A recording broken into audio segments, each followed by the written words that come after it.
His slump, a tale about leaving home as the island. Following a daily little disagreement over the weekend, my wife confided in me, saying she loved me but didn't think we should stay together. Our 4-year-old daughter is with us. If I said I never done anything to make our relationship worse, I would be lying. However, I have a short fuse, and during our marriage, I have lost my temper roughly 20 times. To be honest, she did well for us in return, but I accept full responsibility for that. The trouble is, I totally agree with everything she tells me she wants changed. There's a caveat, though. She takes multiple drugs for her pain problem, half of which make her moody. Even while her requests seem quite legitimate, I suspect this is also influencing her decision-making. Despite all of her hardships, I adore her and think she makes an excellent wife and mother. I'm still stunned by the idea that I might become single again, but it does seem like that. She currently stays at home. Before the illness began to wear her down a few years ago, she was a well-paid professional, unquestionably devoted to improving myself, and that process had already begun. What could be the case is that I worry that she has become numb to the positive aspects of me and life in general due to the last few years and growing health problems. I won't let it deter me from trying, though. Throughout the early stages of our partnership, I loved most of her friends, both boys and girls, and we would often join in on the fun. But since I'm an only child and work with people all day, I need some downtime from them. Our arguments, which we don't always resolve successfully, started out as a result of her insistence on spending too much time with friends. She insisted on taking me every time, but it was simply too much, and nothing would be done at home. Then, after a few years, we discovered a lovely grove, made a lot of friends together, and for a good 5 years, I couldn't even tell you the reason for our arguments. We moved 2 years ago into a neighborhood with a large number of children our daughter's age living there. Initially quite positive. Even though it's been wonderful, my wife has become friends with a number of the parents. There is a specific person who is essentially inebriated and her only advice to others is to leave, which she herself did during her first marriage. My spouse desires to spend all of her time up there. As per normal, I don't, although at first, I would participate 50% of the time. It seemed like she began to hold it against me. In addition, I occasionally struggled to keep my cool around the neighbors, particularly when I thought they were acting irresponsibly toward my kid. To be honest, she told me that during our disputes, which is how the separation request came about, I can and have been incredibly cruel. Despite her dislike of me, she still loves me. She has also had a difficult few years, losing her work and receiving a fibromyalgia diagnosis. But despite her anguish, I have always supported her, even when it seemed absurd to bond with her. I would never leave my wife since I love her so much, even if we had health problems. Even if we are having problems, I can't help but feel like I need to vent my rage. That buddies have taken precedence over me. Despite some of the problems, I want to make up with you once we've had some time and space. Because alcohol interferes with her medications, my wife actually doesn't get drunk very often. We are seeking legal advice regarding the necessary draft of the separation agreement. She asked for the separation after we had already put our existing house under contract to sell, so in reality, she will move out as well as me, despite the fact that I was always supportive of her. Considering that I never considered giving her a vacation from it all, I don't think I am very good at relationships. Although I regret not being more attentive earlier, I don't believe that justifies ending our relationship. If she is willing to collaborate with me on them, I believe we can resolve all of our problems. We'll work through my own issues anyway, but I want us to stick together. I've been away from my wife for the past 3 weeks. You will understand why in my plans for a 180 if you have read my previous threads. My concern, though, is that I may not be able to fully follow the 180 next month because the 15th would be our 9th anniversary. We only talk every day because of our daughter, and I'm giving her time and distance. But primarily regarding children. It's friendly but aloof. I was looking for any opinions or wisdom regarding this concept. At this time, I know she wouldn't appreciate a present. She believes that since we are no longer together, I shouldn't spend the money on her. However, how about if I put the reasons on a lovely card? At first I picked her over everyone else, something that would remind her of my feelings for her. I am spending this weekend apart from my spouse. To be honest, I'm excited to have my little girl with me. However, I am finding the 180 to be the most difficult. It is difficult for the fixer and me to resist reaching out to my wife since she is so amazing and yet so confused. She did admit to me that she can't decide whether or not she wants me back and that she needs more time to gather her thoughts. Then, because she is so depressed about her current situation in life, she phones me. I worry that the fibromyalgia medication she takes will impair her judgment and make it impossible for her to know if staying is what she truly wants in her heart. It blows chunks. Reconciliation has been difficult in part because of my wife's total detachment and her belief that she fell in love with a common acquaintance and friends around the block. Her dearest friend was among those who urged her to leave me and go after the other, obviously unfriendly, friends. However, when we first started this trip, my wife took their side. At this point, faithfulness is the only thing she takes seriously. At her request, we both consented to this until we could acquire some room and time to ourselves. She fell in love with a mutual friend, but the friend became irate and advised her to get her act together. Then we learned that she was the target of rumors of infidelity disseminated by her alleged buddy. The people I trust are aware of its hoax, just as I am, as several of the narratives and timelines are implausible and inconsistent. Lastly, the medicine has had a negative effect on my wife, who suffers from fibromyalgia, medication adjustments, etc. Now that we are visiting relatives as part of a prearranged family vacation, they are also observing her unbalance. So many of the married and ex-married ladies on this site have talked about how, once they were done, and that they seldom ever considered getting back together. The more it confirmed my thoughts that she was under influence and dealing with her illness, the more I wanted to be there for her and encourage her. Yes, I do have anger management issues, and others are recognizing that I'm working hard to address them. 180 is scarcely working for me because, with her illnesses and her estrangement from the so-called friend circle, she depends so heavily on me. Although I admit to having some level of infatuation with her, I also love her and want to support her and maintain our family unit. Both her parents and mine are aware of the amount of effort I put into supporting her, and they are frightened that something might go wrong because they are so anxious about her health. They are unaware of the other details, such as the rumors of adultery and separation. My family's survival is what I want. Help is what I want to do. I can honestly tell you all that the mess and the cancer have changed her thinking so completely that even if she had cheated, I would still work with her to resolve it.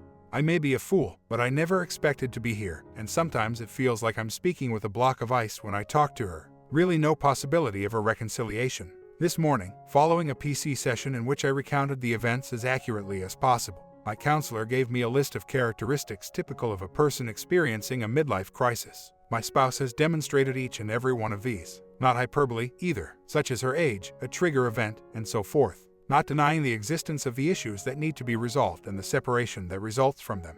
However, it seems like I might also be fighting something entirely else on top of that. Is there any chance we can make up now? At this point, I'm feeling fairly dismal because I can't tell her what I believe I've discovered without her assuming I'm trying to sidestep our separation problems. My counselor gave me advice on how to best care for myself and my daughter, but I doubt I will make any progress unless I start listening to my wife. It was like being told to go complete 180. I'm devastated to hear that my chances of getting R have significantly decreased, as some MLCs can last for years or even forever if the individual involved never recognizes they are in one. It's probably going to end with a D for me. I really can't bear to stay in this state of uncertainty for too long. I'm noticing that my perspective on other ladies is beginning to shift. If it makes sense, be more receptive to them. I believe that the process of alienation has already started. It's just that, even though it wasn't ideal, what we had was quite excellent and could have been easily improved had she not been into this MLC or funk or whatever. It seems wasteful to discard a family in this manner. My wife and daughter will return home tomorrow, having spent many weeks at my in-laws, at some point later. She informed me she didn't want to throw it all away when I inquired what the strategy was, that she desired to offer me an opportunity, the opportunity I requested when we first parted.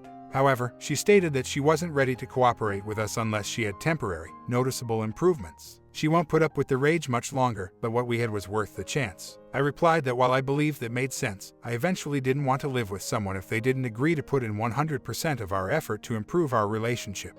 When I told her it was for the future and not for today, she initially became irate and said it was an ultimatum. She understood, though, that she didn't want to be in this same place a year from now. Finally, I told her that the only reason I was hesitant was because I didn't want her to fall in love with someone else. She advised me to treat her better and try not to become upset all the time if I didn't want it to happen. I thought her voice sounded like an apology for earlier this summer, but I could also sense sorrow in it. Then she inquired as to whether I had made up my mind that I didn't want another chance. To be honest, I hesitated if it weren't for our young child. Normally, I would just toss it in, but I did want a chance, and our previous relationship was fantastic. Since switching to the new medication, she has been feeling better, but how long should I give it before assuming that we will both make a commitment to improving it?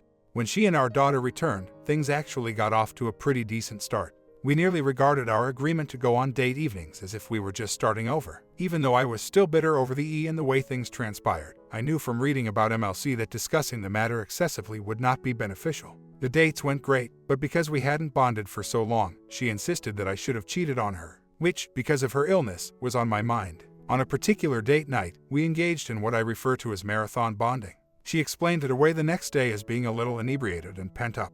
I didn't anticipate that the bonding would result in an R. In the epilogue, she has returned for more than a month. There have been 90 days since the split. Not a separation contract. No discussing it with friends or family, etc. She keeps talking about when we should buy land or when we should build our house next year. Still no promise to MC, but they did let me know when we will reach the 1-month milestone.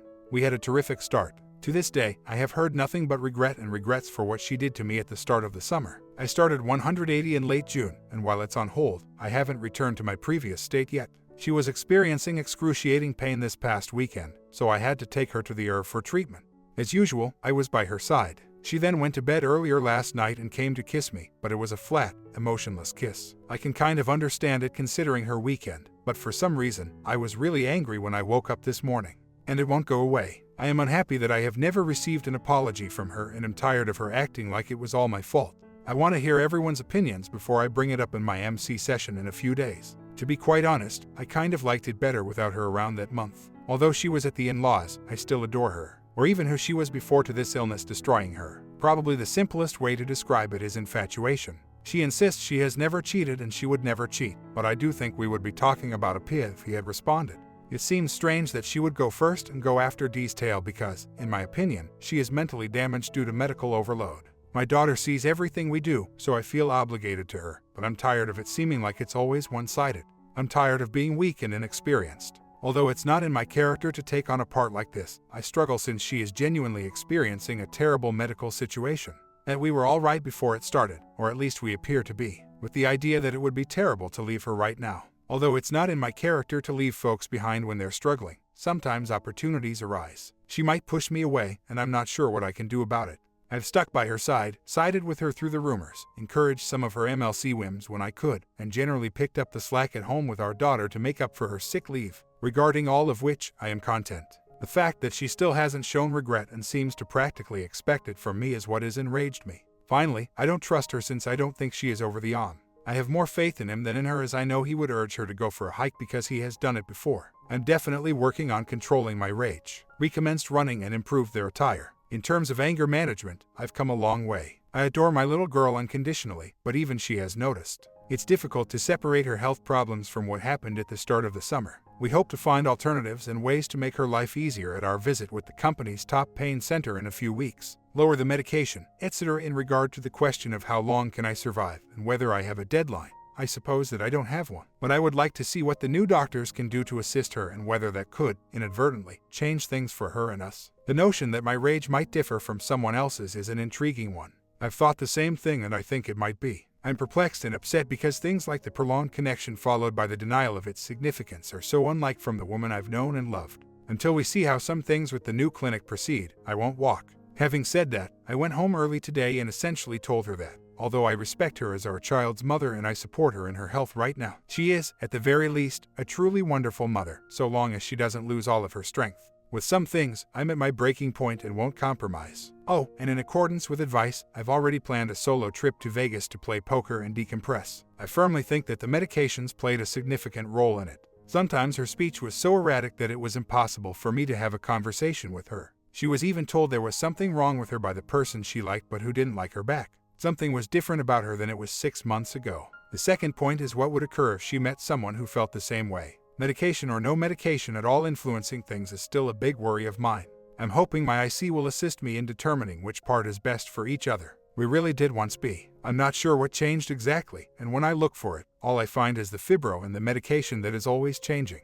Naturally, now that we are working through an MLC together, her problems have gotten worse. This week, I have IC, and I'm considering my living options. She knows. She asked me what was wrong when I got home today, so in accordance with our honesty principle, I told her what I was thinking about and boldly stated that I am not anyone's backup plan. She surprised me by not flying back, but I believe she was a little taken aback. I also noticed a sense of sadness, but I'm not sure if that's because she feels guilty about what happened or because she sees me as her backup plan. Only time will tell. I took her and my daughter to my workplace yesterday. I had never seen my office before, having transferred 4 months prior. She used a mild muscle relaxant to ease the discomfort in her arm when it became too intense during her meet with some of my people later in the evening. Suddenly, she apologizes to me for not doing enough to maintain our house tidy and orderly, that if she ever has the chance, she truly wants to return to her job. Thank me for being such a strong person for her, then starts crying. I reassured her, telling her that while the house matters to me, her health does. Naturally, I comforted her because I'm not ready to give up just yet. She added that had she been able to work on, she had also come to that realization. She had a career before developing fibromyalgia. She thinks she might have seen much sooner that the individuals she fell in love with were bad friends. Even the boys she had fallen in love with at the start of the summer turned out to be trash. I agree with this because she would be surrounded by professionals most of the day who don't have the time or want to spend every evening getting wasted. Updates: we recently took our kid on her last quick trip before she enters school. My wife's childhood closest friend longed for the trip.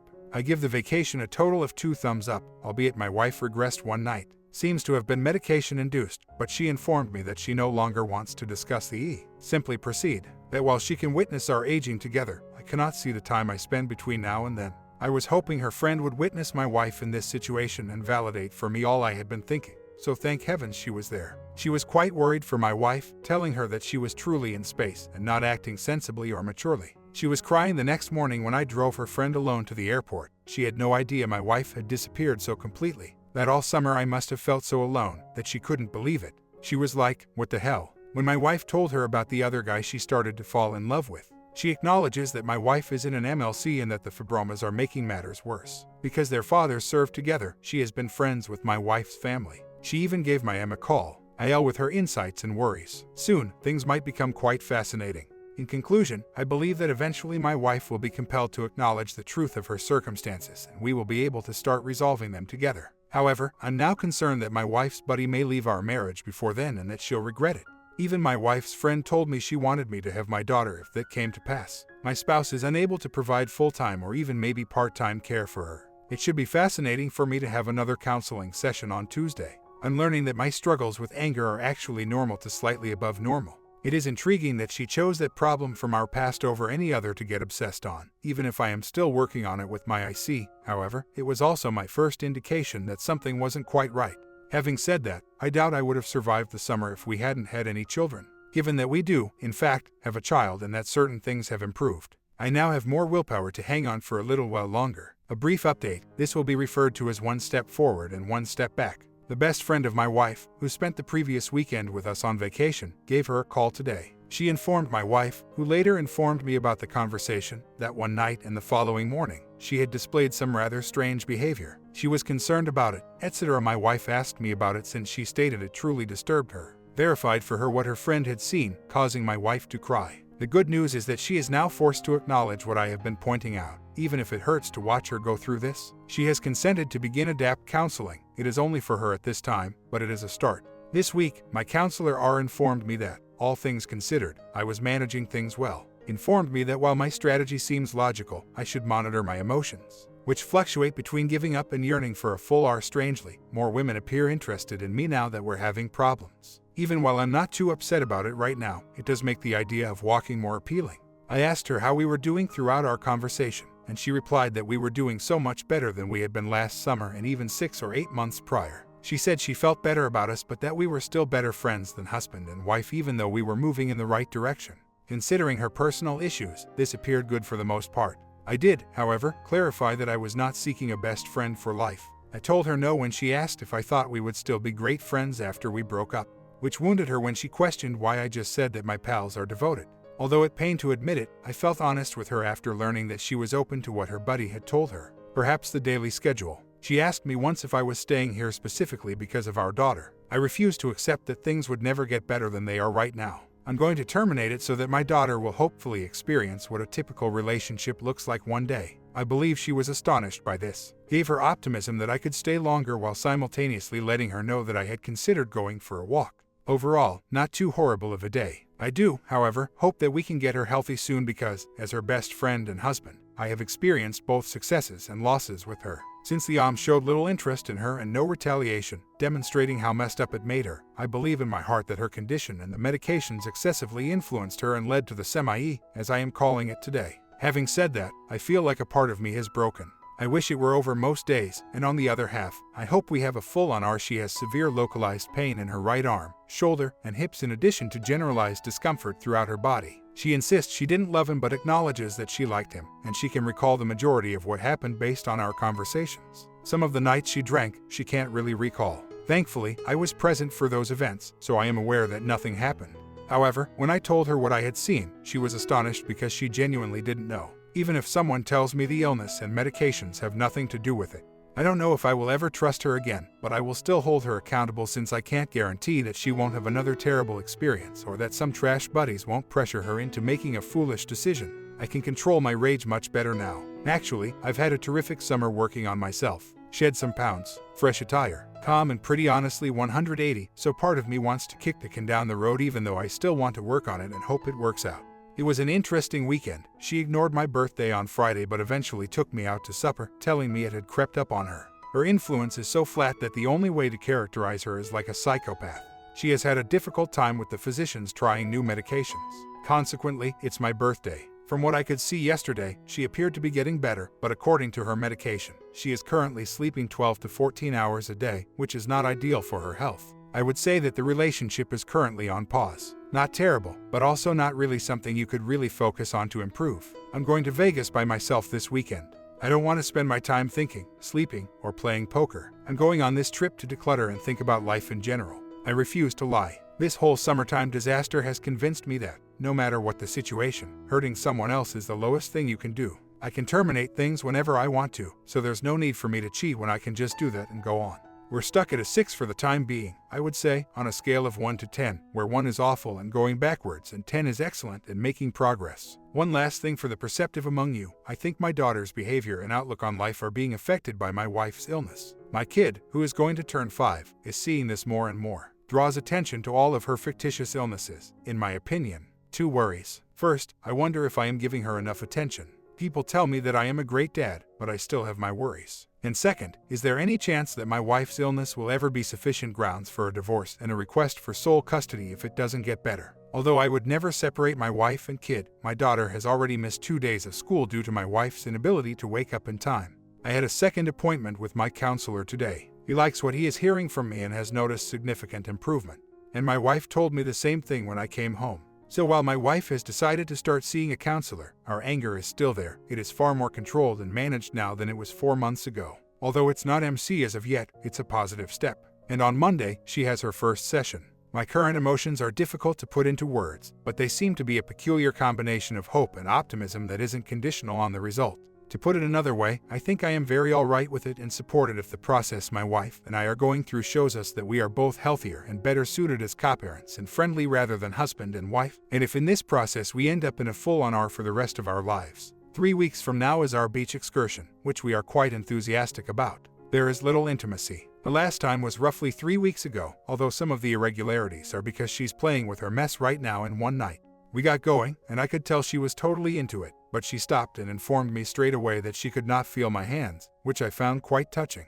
We speculate that she may have become numb from the chaos. She was frustrated, but I didn't feel rejected in the slightest. Just one of those issues while we resolve them all. A little update, but I'm hoping for some wisdom and counsel. As intended, I've spent my solo trip to Vegas reflecting and going on a deep introspective journey in between losing badly at poker. I didn't feel well on my first full day here. I find myself getting angry and hurt again. In 3 weeks, we are going to the beach, and I'm willing to wager money, a safer wager than anything I've found online, that she won't even entertain the idea. She has only ever placed serious bets when she drinks, which she is currently unable to do. I've been wondering how quickly we can get divorced all weekend. For the simple reason that my last recollections of this place are filled with conflict. I harbor deep unfavorable thoughts about her. A brief update. We'll have more to report about our trip to the beach next week, which she organized, so we're leaving the day after tomorrow. Not much has happened since my trip to Vegas. After a few conversations, she initiated the IC, which she thought was great, but since nothing is harsh, things aren't exactly getting better either. Although I would be lying if I said I wasn't emotionally exhausted from everything that has happened over the last 4.5 months. I am hopeful that this coming weekend can reignite some fire. To be completely honest, I can tell you that I would hardly have an answer if she informed me tomorrow that she wanted the DI. Strange. We recently returned from the weekend break that the wife had planned for us. The whole weekend went quite well. We talked for a long while even though we were exploring the area for a long period. The intriguing result is that, while we are realistic and neither of us wants to stay in the marriage if it isn't entirely healthy for us both, we both reiterated that we want to work on the marriage and hope it works. We both reached a point in this process where, assuming it works out, I believe I am being truthful and accurate when I say that. We're glad it happened and promise never to ignore it in the same manner as we did in the past, but in the event that it doesn't, we'll still be friends and we'll do everything in our power to co-parent our daughter in a way that preserves her happiness and sense of self. Excellent weekend and a big stride, but there's still a long way to go, in my opinion, before any of us would admit that a full R had happened. A brief update. Yesterday night, I spoke with the wife about our future plans. She believes that our relationship has only gotten better over the previous few months, and that our most recent trip partially reignited the spark. She and I both believe that any long-term success we experience together still depends heavily on the individual work we are doing to better ourselves. I'm going to pick up the Love Languages book today on my way home from work because we both committed to read it together. She expressed that it was difficult for her to envisage me out of her life going forward, acknowledged the profound sadness that her health issues had brought her earlier in the summer, and expressed her regret for the suffering she had caused me. Although I didn't bring up the borderline issue, she did, and she informed me that, in retrospect, it is the best proof she has of her insane behavior. Even while we still have a ways to go before reaching a full R, we are making progress. I hope this is helpful to anyone in need of hope. It would be remiss of me, of course, to overlook the fact that her health has much improved and that at last some doctors are attempting to assist her. Last but not least, she told me that after reading MLC Symptom for a while, even if she can now see that, she still believes it was more of a case of severe depression. Her reasoning was that she was generally in a dark place and wasn't really dissatisfied with her past or her past with me. Things in the R are going very nicely a month later. It requires work and effort, and the proverb 2 steps forward, 1 step back seems relevant given what I'm describing. Nevertheless, it's progress. The wife is still resolving her medical problems, but for the last 75 days, things have stabilized, which I believe was essential for us to start working together. Both of us have remained faithful to our individual counseling, and we have benefited from it. Considering she is just 5 years old, it is wonderful that our daughter is oblivious to the world and believes it to be flawless. My spouse and I still argue from time to time, but it's far less nasty and hurtful than it used to be, so we can move over it. As I got to know her and myself more, I realized that there are certain basic disparities between us that inevitably result in some heated exchanges. They may render us incompatible, according to some. To some extent, that may be true, but it doesn't seem like enough to give up on. It's a difficult road ahead for anyone aiming for or seeking the big R. Even now, I still feel mad at her, and occasionally I can't help but think if life wouldn't be better without her. Sometimes, though, I feel the exact opposite when I see her interacting with our kid or even when I see the way she looks at me. Keep the faith because it will require just as much work as maintaining a happy marriage. I haven't posted one of these in a while. My comment, our story. How do you feel about settlements? Is it feasible for all people? Leave a comment so I can get to work on a series for tomorrow.